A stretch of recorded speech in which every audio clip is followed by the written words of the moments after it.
আসসালামু আলাইকুম। যারা কুয়েতে ভিপিএন ইউজ করবেন, কিভাবে ইউজ করবেন? আপনাদের এসটিসি ভিভা সিমে কোনো ব্যালেন্সও রাখবেন না, কোনো এমবিও রাখবেন না, জিরো ব্যালেন্স 0 এমবিতে ইউজ করবেন। তো আপনাদেরকে অ্যাপসের লিঙ্কটা দিব।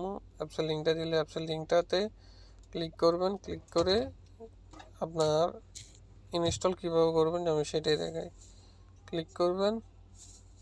ক্লিক করার পর ইনস্টলার হবে, প্যাকেজ ইনস্টলারে দিবেন। দেওয়ার পর এখানে ইনস্টল হবে, ইনস্টল দিবেন।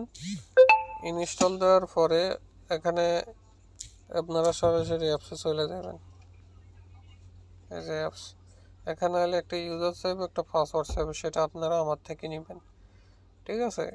এরপর যে আপনাদের মোবাইলে কিন্তু লগ ইন করার সময় এমবিও রাখতে হবে, বা এমবি থাকলে ওই এমবি চালু ডাটা চালু করবেন, বা যদি এমবি না থাকে কারোর থেকে হটস্পট বা ওয়াইফাই থাকলে ওয়াইফাই কানেক্ট করে এই ইউজার পাসওয়ার্ড বসে লগ ইনে দিতে হইব। লগ ইনে দিলে তারপর লগ ইন হবে, না হলে লগ ইন নেবে না। লগ ইন হওয়ার পর আপনার এখানে ক্লিক করবেন। এখানে ক্লিক করে এই যে এখানে দেখেন উপরে এরকম আছে, আপনারা কি করবেন, নিচে যাবেন। এই যে এখানে লেখা আছে এসটিসি ভিভা ফ্রি, এখানে লেখা আছে কুয়েত জেন ফ্রি। আবার যদি এসটিসি ভিভা সিম হয়, এসটিসি ভিভা ফ্রি দিয়ে কানেকশানে দিবেন।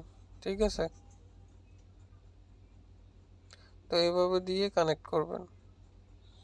আর যদি আপনার কানেক্ট না বা কানেক্টের সমস্যা করে, এখানে ক্লিক করবেন, করে আপনি ফ্লাই মোড অন অফ করবেন।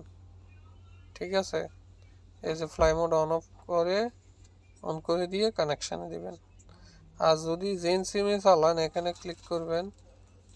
এখানে ক্লিক করে এই যে কুয়েতে জেন যে ফ্রিটা আছে এটাতে দিবেন, দিয়ে কানেকশানে দিবেন।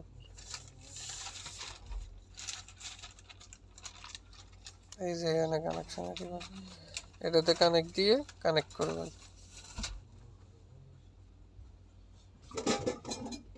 এটা দিয়ে কানেক্ট দিবেন জেনে। সেম যদি কানেক্টে ঝামেলা করে ফ্লাই মোড অন অফ করবেন, বাস আপনার নেট কানেক্ট হয়ে যাবে। এরপরে এই যে এটা যদি কানেক্ট হয়ে যায়, তারপর থেকে আপনাদের নেট চলা শুরু করবো সব। ঠিক আছে, এরকম ভিপিএন লেখা হবে, এরকম কানেক্ট হইব। এটা আপনাদের এসটিসি ভিভা ফ্রিম, এসটিসি ভিভা সিমে কোনো ব্যালেন্স এমবি ছাড়াই চলবো, আর জেন সিমও কোনো ব্যালেন্স এমবি ছাড়াই এটা কানেক্ট হবে এবং চলতে থাকবো। শুধু পাসওয়ার্ডটা আপনারা কিনে নেবেন।